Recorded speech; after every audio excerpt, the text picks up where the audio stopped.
அனைவருக்கும் வணக்கம். தினம் ஒரு தகவல் நிகழ்வில் இன்று நாம் பார்க்க இருக்கக்கூடிய தகவல் ஜனவரி 5ஆம் நாளுடைய சிறப்புகளுங்க. இந்த ஜனவரி 5ல் என்ன அப்படின்னு பார்த்தீங்கன்னா, நடிகர் பாண்டியன் அவர்களுடைய பிறந்த தினம். 1959ஆம் ஆண்டு ஜனவரி 5ஆம் நாள் பிறந்தார். அதாவது ஒரு வாய்ப்பு அப்படின்னு சொல்லும்போது எல்லாருக்கும் அவ்வளோ சீக்கிரம் அந்த வாய்ப்புகள் கிடைக்காதுங்க. ஆனால் பாண்டியன் சாரோட வாழ்க்கை பார்த்திங்கன்னா இப்படி ஒரு வாழ்க்கை யாருக்காவது கிடைக்குமா அப்படிங்கிறது மிகச்சிறப்பாக அவருக்கு அமைஞ்சிருக்கும். அது என்ன அப்படின்னு சொல்லி பார்த்தீங்க அப்படின்னா, பாரதி ராஜா அவர்கள் மண் வாசனைங்கிற படத்தை கதை திரைக்கதை எல்லாம் உருவாக்கி மற்ற எல்லா கேரக்டர்ஸையுமே அவர் உருவாக்கி அவர் என்ன பண்ணிடுறாரு, ஷூட்டிங் எல்லாமே டேட்டு, ஷூட்டிங் ஸ்பாட்டு, இடம் எல்லாமே ஃபிக்ஸ் பண்ணிடுறாருங்க. ஃபிக்ஸ் பண்ணிவிட்டு நாயகன் மட்டும் கிடைக்கல, எங்கெங்கேயோ அலையிறாரு. ஸ்கூலு காலேஜுன்னு சொல்லி நாயகன் எங்கேயுமே கிடைக்காம யாரை வச்சு பண்ணுறதுங்கிற ஒரு ஐடியாவே இல்லாமல் என்ன பண்ணிடுறாரு, சரி எல்லாமே டேட்லாம் ஃபிக்ஸ் பண்ணிட்டாங்களே அப்படின்னு சொல்லிட்டு நீங்கள் வாங்க ஷூட்டிங்க்கு வந்துடுங்க அப்படின்னு சொல்லிடுறாங்க. அப்புறம் தேனியில் தான் ஷூட்டிங்கு. அப்போ ஷூட்டிங் ஸ்பாட்டுக்கு போனதுக்கு முன்னாடி அவர் என்ன பண்ணுறாரு, மதுரை மீனாட்சி அம்மன் கோயிலில் தரிசனம் பண்ணுறாருங்க. மதுரை மீனாட்சி அம்மன் கோயிலில் தரிசனம் பண்ணிவிட்டு வெளியே வரும்போது எல்லாரும் பாரதி ராஜா பாரதி ராஜா பாரதி ராஜான்னு சொல்லிட்டு எல்லாரும் அவரை சுற்றி நிற்கிறாங்க. சுற்றி நின்று கையெழுத்து வாங்குறது, ஆட்டோகிராஃப் வாங்குறது, இது மாதிரி பல செயல்பாடுகள் பண்ணிக்கிட்டு இருந்தாங்க. அப்போ அங்கே அந்த கோயிலுக்கு பக்கத்தில் வளையல் கடை வச்சுக்கிட்டு இருந்தவர் தாங்க நடிகர் பாண்டியன் அவர்கள். அப்போ அவர் என்ன பண்ணுறாரு, பாரதி ராஜாவை பார்க்கணுங்கிற அந்த ஆர்வத்தில் ஓடி போய் கையை அசைக்கிறாரு. அப்போ அந்த பாரதி ராஜா அவர்களுடைய கண்ணில் பாண்டியன் அவர்கள் படுகிறார். உடனடியாக அந்த இடத்திலேயே நீ என் கூட வரியா, ஃப்ரீயாக இருக்கியா, நடிக்க தயாராக இருக்கியா அப்படின்னு பாரதி ராஜா அவர்கள் கேட்குறாருங்க. உடனே அவர் ஒத்துக்கிட்டு அவரை கூட்டிக்கிட்டு அந்த ஷூட்டிங் ஸ்பாட்டுக்கு போயிடறாருங்க. அப்போ கூடயும் அவருடைய தயாரிப்பாளராக இருந்த அவருடைய நண்பர் சித்ரா லட்சுமணன், அந்த கதை ஆசிரியர்கள்லாம் பாண்டியனை ஒத்துக்கவே கிடையாது.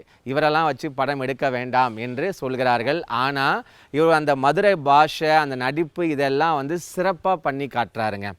ஒரு வாய்ப்பு நம்மை எப்போதும் தேடி வராது. ஒன்று வாய்ப்பை உருவாக்கி கொள்ள வேண்டும், இல்லை வரக்கூடிய வாய்ப்பை புத்திசாலித்தனமாக பயன்படுத்தி கொள்ள வேண்டுங்க. அவர் இரண்டாம் வகை பாண்டியன் அவர்கள். அந்த வந்த வாய்ப்பை புத்திசாலித்தனமாக பயன்படுத்திக்கிட்டாரு அப்படிங்கிறது தான் உண்மை. அந்த மண் வாசனை படத்தில் அவர் நடித்ததுக்கப்புறம் மிகப்பெரிய வெற்றியை பெறுகிறார். அதன் பிறகு மணிவண்ணன் அவர்களுடைய டைரக்ஷனில் நடிக்கிறாரு. அதன் பிறகு ஆர் சுந்தரராஜன் அவர்கள் நான் பாடும் பாடல் படத்திலேயே அவர் நடிக்க வைக்கிறாரு.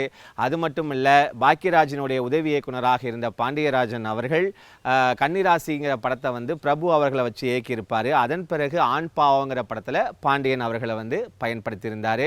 இப்படி தொடர்ச்சியாக பல வெற்றி படங்கள் அதன் பிறகு ஒரு வருடத்தில் 8 முதல் 10 படங்கள் நடிக்கக்கூடிய அளவிற்கு பிஸி நடிகராக பாண்டியன் அவர்கள் மாறிப்போனார்.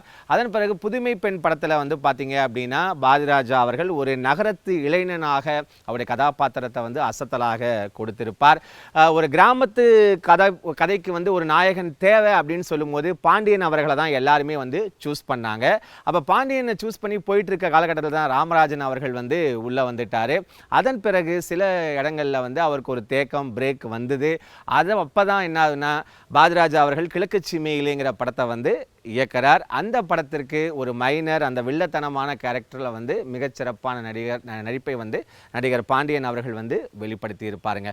அதன் பிறகு தொடர்ச்சியாக நிறைய படங்கள் நடித்தார். அதான் சொல்லுவாங்க இல்லையா, ஒரு நிறைய நடிகர்கள் கேட்கும்போது தன்னுடைய வாழ்க்கையில் உயரத்துக்கு போன உடனே அந்த ஒரு ஹெட் வெயிட்டில் காணாமல் போயிடுவாங்க. அது மாதிரி ஒரு காணாமல் போன நடிகராக பாண்டியன் அவர்கள் மாறி போனார் என்பது தான் உண்மை.